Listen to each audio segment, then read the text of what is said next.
What would you do if your own daughter told you not to come home for Christmas? Now imagine finding out, hours later, that your face is on every news channel in the city. Before we get into this one, hit that like button right now. It costs nothing, and it tells me you want more stories like this one. Subscribe if you're new, and if this story moves you even a little, send it to someone who needs to hear it tonight. This story is about a man named Arthur Hayes, 63 years old. A retired lineman from a mid-sized town in Ohio, the kind of man who spent 30 years climbing utility poles in every kind of weather so that other people's lights would stay on. He'd been divorced for over a decade, living alone in a house that used to be full of noise and was now mostly full of silence. He had one daughter, Nicole, and two grandkids he adored more than anything else on this earth. For most of his life, Walter measured his worth by how useful he could be to the people he loved. He fixed things.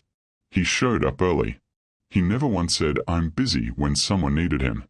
If a pipe burst at 2 in the morning, he was the one who answered the phone. That was who he was, not because anyone asked him to be, but because it was the only way he knew how to show love. 3 days before Christmas, his phone rang. It was Nicole. She didn't waste time on small talk. Her husband's family was hosting Christmas this year.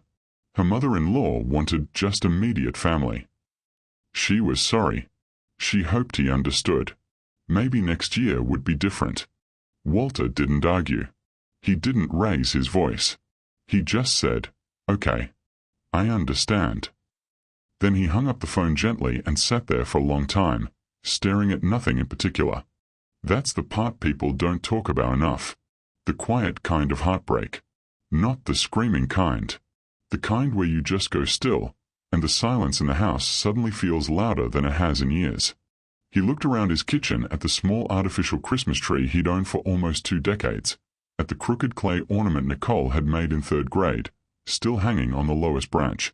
He thought about teaching her to ride a bike in an empty church parking lot, one hand hovering near the seat, promising not to let go, then letting go anyway because that's how you teach someone to fly. He thought about dance recitals that felt longer than some wars. School plays where she forgot her only line and he clapped anyway. Late nights helping her move into her first apartment, then out of it, then into another one, because that's simply what fathers do. And now, at 63, with an aching hip and a house that felt 3 sizes too big, he was being told there wasn't room for him at a table he had, in every sense that mattered, built with his own 2 hands. He didn't sulk. He didn't send an angry text. Instead, he did something quietly generous. The next morning, he bought gifts for his grandchildren. A toy fire truck for his grandson. A drawing set for his granddaughter, because she'd mentioned wanting to be an artist. And for Nicole, he bought something different. Not expensive. Just meaningful. Over the next 2 evenings, he sat alone at his dining table and put together a photo album. 30 years of memories, carefully arranged. Birthday parties. School plays. Fishing trips. Graduation day. Pictures she'd probably forgotten even existed. By Christmas Eve, the album was finished, wrapped in plain red paper. Christmas Eve morning arrived grey and cold, the kind of Ohio winter day where the sky looks like dirty steel. Walter woke early, made coffee, watched cardinals fight over the bird feeder, and checked his phone more times than he'd admit, hoping Nicole might call and say, "Dad, forget what I said, just come." The phone stayed silent. Around 10, he loaded the truck and drove to Nicole's neighborhood. He sat in the driveway watching Christmas lights through the front window, imagining his grandson running around in dinosaur pajamas. For a moment he almost got out. Almost knocked. Instead, he carried the gifts to the porch, stacked them carefully, placed the wrapped album on top. No note. Just gifts. He stood there a few extra seconds, then turned and drove away before anyone noticed the truck in the driveway. Sometimes there's a difference between not being seen and not letting yourself be seen. He didn't examine it too closely. Back home, he spent the afternoon doing nothing productive. Watched an old rerun. Ate dry leftover barbecue alone. Around 4, he pulled out old home videos. Nicole is a little girl, missing both front teeth, wobbling on a bicycle for the first time. "Don't let go," her small voice shouted. "You've got it," his younger voice answered, then immediately let go. She pedaled 20 feet before realizing she was alone, and the pride on her face nearly broke him all over again, decades later, sitting in his recliner. Around 7:30, he genuinely considered driving back, just to see the kids through the window for 5 minutes. He put on his coat, grabbed his keys, walked to the door. Then he stopped, hand on the doorknob, and thought, if someone has to beg for a seat at your own family's table, the seat was never really theirs to begin with. He hung the coat back up. It hurt, but underneath the hurt was a strange kind of peace.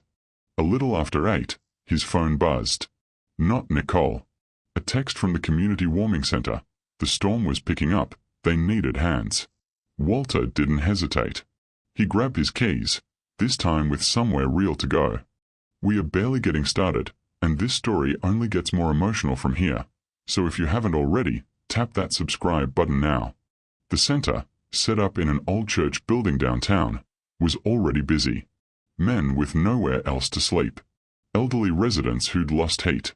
For 2 hours Walter moved tables, carried blankets, fixed a stubborn thermostat, made bad jokes. By 10:30, things had settled, and outside the snow was falling harder. He drove home carefully through worsening visibility. About 15 minutes in, he spotted headlights tilted at an odd angle. A church shuttle van had slid into a ditch. Not catastrophic, but serious enough. He pulled over, called for help, and climbed aboard to keep the frightened elderly passengers calm. "I'm Walter," he said. "Help is on the way." That simple sentence lowered the panic instantly. Years working utility emergencies had taught him that people can handle bad news far better than uncertainty. He noticed a damaged utility pole nearby, a power line sagging dangerously close. He immediately told everyone to stay exactly where they were. The driver listened. A few minutes later, once responders secured the scene, Walter helped 2 elderly women off the van, wrapping one in an emergency blanket, telling the other she reminded him of his aunt, which made her laugh. Then his boot caught black ice. He went down hard, twisting his knee. A young firefighter helped him up. "You okay, sir?" "Depends how old you think I am." By the time EMT secured the scene, his hand was bleeding and his knee had swollen. Nothing life-threatening. Just enough to remind him he wasn't 30 anymore. A local news crew arrived, already covering the storm. A reporter asked him a few questions while he sat exhausted on the ambulance bumper. He answered honestly, not thinking much of it. The last thing on his mind was how he'd look on television. By the time he got home, past midnight, the house felt exactly the same. Quiet. Still. He lowered himself into his recliner, knee protesting. Yeah, he muttered. "Me too." He closed his eyes for what he thought would be a minute. Then his phone exploded. Buzz, buzz, buzz. Several texts. Missed calls. For a moment he feared something had happened to family. Then Nicole called. "Dad."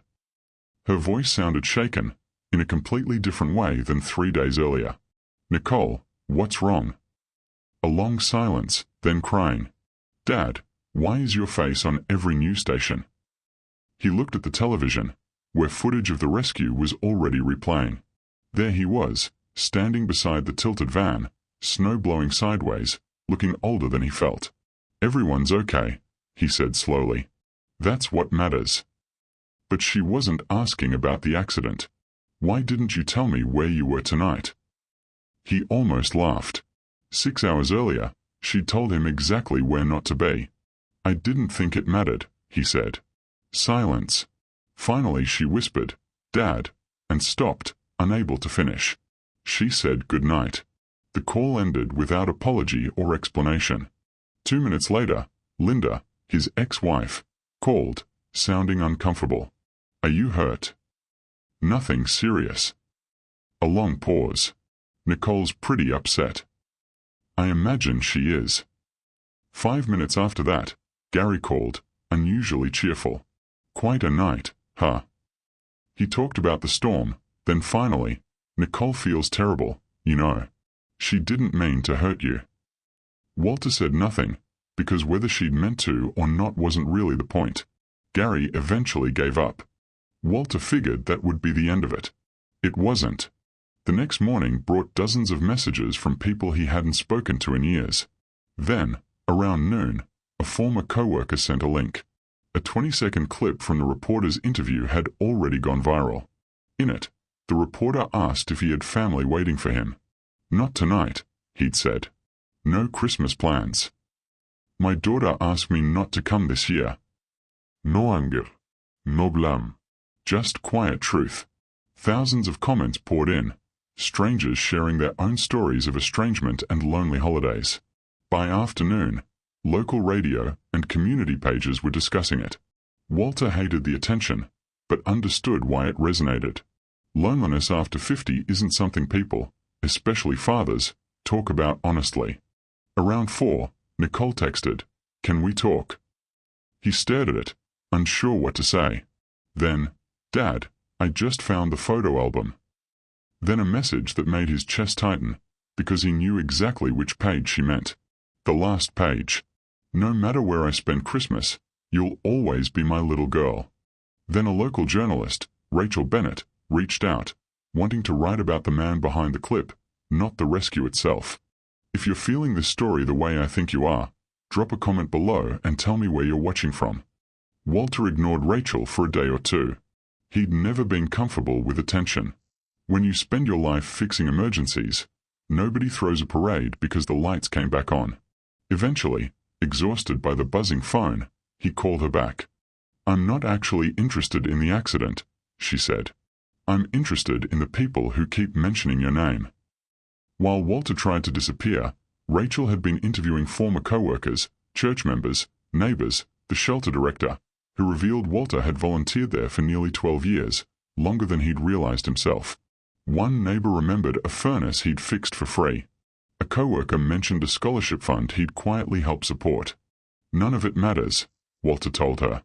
"Actually," Rachel said, "I think that's exactly why it matters." Her article, published days later, spread even faster than the rescue footage. Meanwhile, Nicole texted daily, "Small careful check INS." He answered politely, but something had shifted. Not revenge. He simply no longer felt the old urgency to fix things immediately. One afternoon she called asking for lunch. "Maybe," he said. The word surprised them both.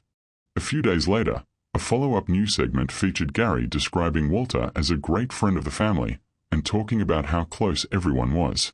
Then the reporter asked Nicole, "Did your father always volunteer like this?" She hesitated, just for a second. Rachel noticed. So did the internet. Within hours, people were quietly asking, if the family was so close, why had Walter spent Christmas alone? Neither Nicole nor Gary had a good answer. Part of Walter felt guilty watching it unfold. Another part remembered sitting alone in his kitchen. Human beings can feel two things at once. A week after New Year's, Rachel called again. He was being honored at a city recognition event for local volunteers. He tried declining. The city refused to remove his name. Then Rachel mentioned Gary's business was sponsoring a table. Nicole's family would be there too. Walter understood. Unfinished conversations eventually demand payment. By February, his knee had mostly healed, though it still complained every morning. He nearly skipped the event twice, but eventually put on an old Navy blazer and drove downtown. In the lobby, he spotted Nicole, Gary, Linda, and the kids across the room. He lifted a small wave. She waved back before the crowd shifted between them. During the ceremony, when his category was called, photos of him at the shelter and beside the shuttle van appeared on the big screen. The host asked what the hardest part of that night had been. Walter expected to give a safe answer. Instead, the truth came out. Helping those folks wasn't the hardest part. The hardest part was realizing my daughter thought someone else deserved my place at Christmas. Complete silence. He saw Nicole immediately, hands over her mouth, quietly crying. The host simply nodded. "Thank you for your honesty." The applause that followed wasn't for the comment. It was for the truth behind it. Afterward, in the lobby, Nicole found him alone. She hugged him the way she used to as a little girl. "I am so sorry." "No excuses." Just 4 words. "Thank you," he said. "That's all." "What else is there?" She asked if they could fix things. He thought about it longer than she expected. Maybe. The same word from weeks earlier. Because forgiveness can happen quickly. Trust takes real work. She understood immediately, for the first time not demanding instant repair. Gary, watching from across the lobby, didn't approach, didn't interrupt, didn't try to explain himself. The wisest thing Walter had ever seen him do. If this story is hitting you the way I think it might be, this next part is where everything comes together, so stick around. People love clean endings. Real life rarely offers them. Nicole didn't suddenly become the perfect daughter overnight. The first week, they talked about ordinary things. The second week, she asked to bring the kids for lunch. He'd clean a house that wasn't dirty. Then, at 11:30, a text, "Ethan has a cough, can we reschedule?" Old disappointment rushed back. But this time he waited, made coffee, and simply replied, "Sure, let me know when." No guilt, no pretending, just a small boundary, finally his own. Over the following months, Walter made quiet, practical changes. He met with his attorney to update his will. "Are you doing this out of anger?" she asked. "No," he said. "Out of clarity." Part of his estate would still go to Nicole, part into a trust for the grandkids' education, and part to the warming center and a local scholarship fund. For years he'd treated his family as the only proof his life mattered. That had been his mistake. A month later, Nicole asked for help with a car down payment. In the past he'd have said yes instantly. This time he asked what happened to their savings. Gary suggested we put it into a rental property deal. Walter closed his eyes. "I can't do that, Nicole. It's because I'm retired, and I need to stop solving problems I didn't create." She didn't argue. A week later she called again, not for money, just to talk. The first real sign of change. Spring came slowly. He kept volunteering at the center. One afternoon, Eleanor Brooks, one of the elderly passengers from Christmas Eve, walked in and pointed at him. "You're the man who kept telling me not to apologize for walking slow." They became fast friends. She started organizing donated coats every Thursday with military precision. When Nicole met her, Eleanor declared, "Your father is stubborn, but useful." Both Nicole and Walter laughed, a small repair, but a real one. By summer, Walter and Nicole had settled into monthly dinners, just the two of them. One evening, over meatloaf, she admitted, "I think I was trying so hard not to upset Mom that I forgot I was hurting you." "That sounds about right," he said honestly. She winced, but nodded. "I know." In August, a letter arrived, the Ohio Senior Volunteer Recognition Award, a formal ceremony in Columbus, one invited guest. Everyone, including Nicole, assumed she'd be his choice. "Do you know who you're taking?" she asked. "Ido. I'm taking Eleanor." A pause, then, without resentment, "That's good, Dad. She should be there." That was the moment Walter knew they'd truly be okay, not because Nicole got what she wanted, but because she'd learned to accept what she didn't. The ceremony in Columbus was warm and simple. Eleanor squeezed his arm as they called his name. "Don't trip." Afterward they had dinner near German Village, talking about nothing important, which somehow felt like everything. On the drive home, his phone buzzed. "Proud of you, Dad." He smiled and set the phone aside, not because it didn't matter, but because he finally didn't need it to make the night feel complete. That was the only revenge Walter ever took. No confrontation, no ruined holiday, no dramatic scene. Just one old man learning that love should never require begging. He still loves his daughter completely, and always will. But he no longer mistakes being needed for being valued. And he no longer saves a seat for people who only remember him when the cameras are on. Sometimes family only remembers your worth once strangers remind them first. If you've ever been overlooked by the people you gave your life to, I hope you know this. You still matter, whether anyone around you has noticed lately or not. If this story meant something to you, hit that like button and subscribe for more stories just like this one. And if you know someone quietly carrying this same kind of hurt, send this their way today. Sometimes the people who need reminding of their worth are the ones who never ask for it out loud.